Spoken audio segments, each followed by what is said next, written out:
Este podcast é um trecho da entrevista realizada com o guardião da memória, Aldair Guetem de Moraes, pelo coordenador do projeto, professor Daniel Granado. O papel de curitibanos na guerra.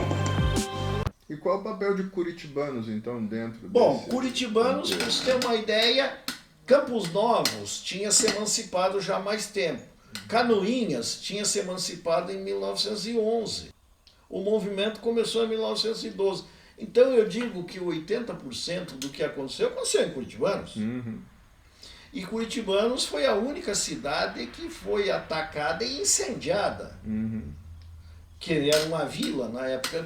Curitibanos passou a município em 1869, mas ele só recebeu o título de cidade em 1938. Sim. Era considerado vila. E eles atacaram, era pequeno, era muito pouca casa, eles queimaram 22 casas. Um detalhe importante que os jagunços foram usados para queimar Curitibanos. Eles vieram, mas por trás tinha outras coisas. Tinha um cidadão chamado Paulino Pereira, ele tinha uma fábrica de gasosa. Gasosa era uma espécie de refrigerante que ele fazia. E para vender essa gasosa, o imposto era um selo, que eles colavam na tampinha da garrafa. Sim. Porque não tinha uma maneira de cobrar o imposto, então toda a mercadoria tinha que ser selada. E o selo era adquirido na prefeitura. O selo era feito como o selo de hoje, na Casa da Moeda e tal. E aí o governo do estado adquiria e repassava à prefeitura, vendia esse selo. E o valor era repassado, eu acho que não sei se ficava um pouco para a prefeitura do governo do estado, mas era repassado. E faltou selo. Na época vinha cavalo, faltou selo e o cidadão, o nome dele era Paulino Pereira, eu conheci um filho dele, eu lembro dele, mas muito mal lembrado, um filho dele eu conheci bem, de Norte Brasil, Pereira. Ele continuou vendendo e o coronel Albuquerque mandou proibir. E ele disse que se fosse homem, fosse lá cobrar o imposto dele. E o coronel Albuquerque mandou pregar as portas da fábrica dele. Lacrar as portas. E, se não bastasse isso, tinha a família Sampaio, eles eram grandes comerciantes aqui em Curitiba. Concorrente do coronel Albuquerque, o coronel Albuquerque era comerciante, ele nunca... É outra coisa, tem livros que falam da fazenda do coronel Albuquerque. Eu nasci e me criei em Curitibanos, conheço, se você me perguntar a sede das fazendas dos grandes coronéis daqui, eu sei. O coronel Albuquerque não existe. Ele era grande comerciante, concorrente dos Sampaio.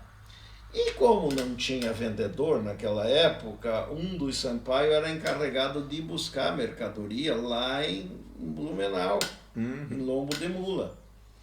E o coronel Albuquerque era chegado na mulher dele. E aí descobriram, e toda a família Sampaio e o Paulino Pereira com a família foram para o Taquarussu instigar os jagunços, o maior inimigo que vocês têm é o Albuquerque, vocês têm que ir lá e matar o Albuquerque. Aqui tem uma fazendinha que aparece daqui de casa, ali morava a mãe do Sampaio. E ela deu um depoimento no fórum. Eu uma vez cheguei a tirar um xerox desse inquérito feito no fórum, mas ele desapareceu. Eu não consegui mais, não sei como é que está lá no museu, se tem lá ou não tem, era xerox, e foi encadernado. E ela diz no depoimento dela que eles chegaram ali e disseram, nós vamos lá matar o Albuquerque, se nós não achar o Albuquerque, nós vamos queimar a vila. E ela deu café para eles, ela diz isso no depoimento, e pediu, disse, o Albuquerque vocês podem matar, esse merece. Mas a vila não tem nada a ver com isso. E estava tão programado que todo mundo sabia, que todo mundo saiu de casa. A vila foi atacada sem resistência. Me contou um cidadão, o prédio que ele fez em lugar da casa que queimou existe até hoje.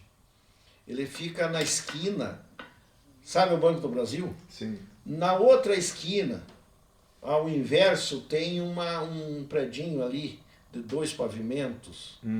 É aqui, naquele lugar. E ele disse que fugiu. Quando eles chegaram, ele fugiu e subiu o morro do asilo ali, que era Vassouralão. Ele se escondeu ali, ele viu eles botando fogo na casa dele.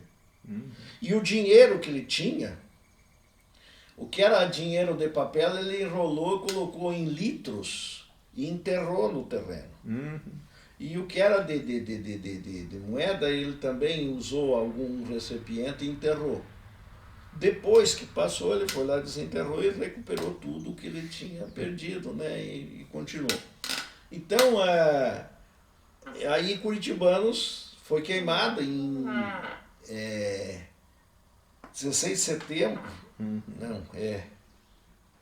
de 1914. Sim. 26 de setembro de 1914. Aí o que aconteceu? Terminada essas batalhas, a região ficou com muito bandido, muita gente desses oriundos da Estrada de Ferro ficou aqui na região e começou a ficar à disposição dos coronéis. E os coronéis mandavam matar os desafetos com aquela gente. Inclusive a família da minha esposa é Almeida. E era a família que tinha mais coronel. E tinha um coronel chamado Henrique de Almeida, que houveram 2, mas o mais novo era terrível de bandido. Ele mandava, inclusive, tentaram matar, a mando dele, umas 3 ou 4 vezes, os próprios irmãos. Sim. E ele usava essa gente.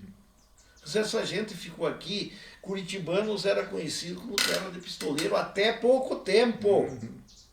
Me contou um juiz, Lourival Antoninho Duarte, parece que era o nome dele, que ele foi o segundo juiz que mais ficou tempo em Curitibanos.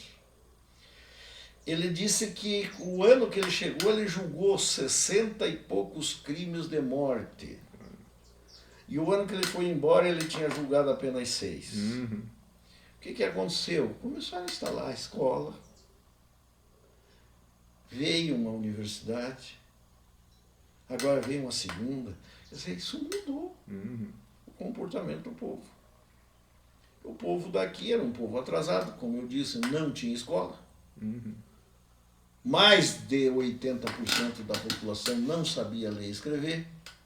Os fazendeiros justavam, iam lá em Blumenau, Timbó, naquela região, e traziam um professor que ensinava o básico.